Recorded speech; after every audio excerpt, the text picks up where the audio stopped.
Bismillahirrahmanirrahim. Assalamualaikum warahmatullahi wabarakatuh. Selamat siang, salam sejahtera bagi kita semuanya.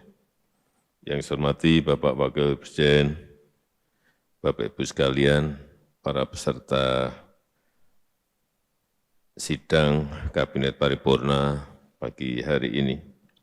Kita semua tahu bahwa situasi saat ini adalah situasi yang tidak mudah, situasi yang tidak gampang.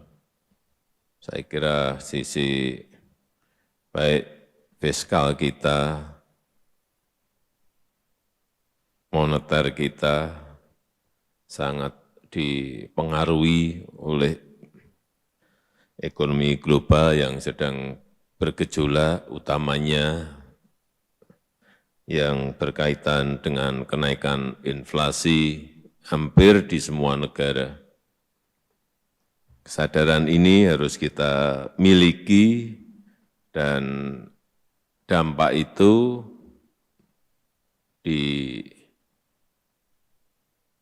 dirasakan betul oleh masyarakat saat kita turun ke bawah. Amerika inflasinya saat ini sudah di angka 7,9, yang biasanya di bawah 1. Di Uni Eropa juga sudah masuk ke angka 7,5%, yang biasanya juga kira-kira hanya di angka 1. Turki sudah di angka 54. Angka-angka seperti ini akan membawa kita yang saya kira sudah kita tahan-tahan agar tidak terjadi kenaikan, tetapi saya kira situasinya memang tidak memungkinkan. Enggak mungkin kita tidak menaikkan yang namanya BBM, enggak mungkin. Oleh sebab itu kemarin naik Pertamax. Oleh sebab itu kewaspadaan yang tinggi ini harus setiap hari, setiap minggu harus dihitung terus bagaimana harga gas dan terutama memang selain harga energi dan juga harga pangan. Dua hal ini yang menjadi sangat-sangat penting sekali untuk terus kita waspadai bersama dan harus selalu dirapatkan, dikonsolidasikan agar tidak keliru dalam mengambil keputusan. Dan sekali lagi, selain rakyat, hampir di semua negara sudah mengalami ini, kita, masyarakat kita, rakyat kita juga mulai merasakan dampaknya dari kenaikan inflasi, kenaikan energi, kenaikan harga bahan pangan. Barang-barang kebutuhan pokok juga sudah mulai naik.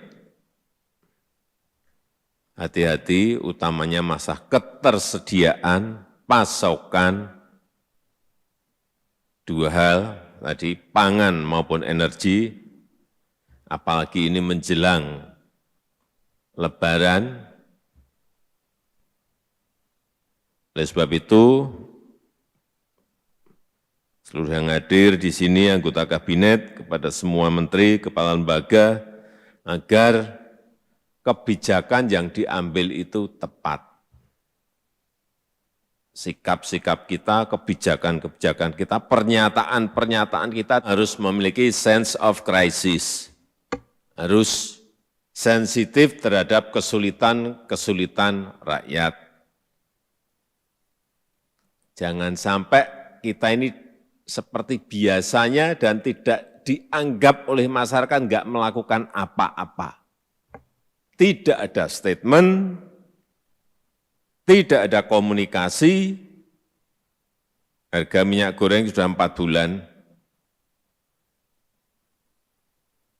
tidak ada penjelasan apa-apa, kenapa ini terjadi. Yang kedua, Pertamax Menteri juga tidak memberikan penjelasan apa-apa mengenai ini. Hati-hati. Kenapa pertama ceritain dong kepada rakyat, ada empati kita gitu loh. Nggak ada. Yang berkaitan dengan energi nggak ada. Itu yang namanya memiliki sense of crisis yang tinggi. Terutama betul-betul saya minta ini yang berkaitan dengan kebutuhan pokok, dirumuskan betul, tidak hanya urusan minyak goreng, tetapi dilihat satu persatu urusan beras seperti apa, urusan kedelai nanti akan seperti apa, urusan gandum nanti akan seperti apa. Kalau kerja enggak detail, kerja enggak betul-betul dilihat betul, dan kita ini diam semuanya, enggak ada statement, hati-hati. Dianggap kita ini enggak ngapa-ngapain, enggak kerja, atau mungkin juga enggak ngapa-ngapain, mungkin enggak kerja. Sekali lagi, merumuskan kebijakan yang tepat, melakukan langkah-langkah dan kepemimpinan yang cepat di lapangan, dan memberikan sekali lagi pernyataan yang sangat berempati kepada rakyat. Hati-hati, arus mudik ini bisa di luar perkiraan kita. Oleh sebab itu semua Kapolri dibantu TNI, Menteri Perhubungan, yang dikoordinasi Pak Menko betul-betul menyiapkan ini, jangan sampai keliru, mempersiapkan jalur mudik yang baik dan bisa meminimalisir kemacetan dan penumpukan arus mudik maupun arus balik nantinya. Harus mulai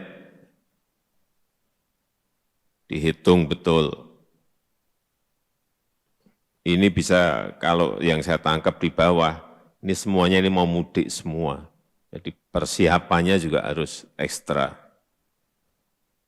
Yang berkaitan dengan bantuan sosial, saya harapkan baik PKH dan lain-lain, plus yang kemarin BLT minyak goreng bisa disalurkan secepat-cepatnya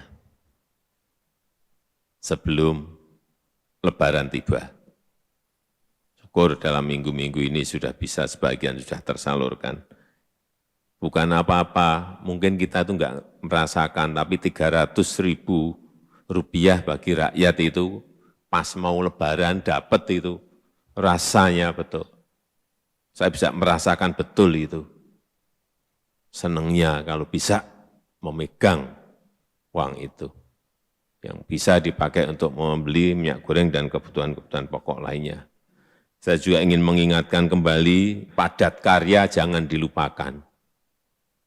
Situasi seperti ini kita memerlukan lapangan kerja yang seluas-luasnya.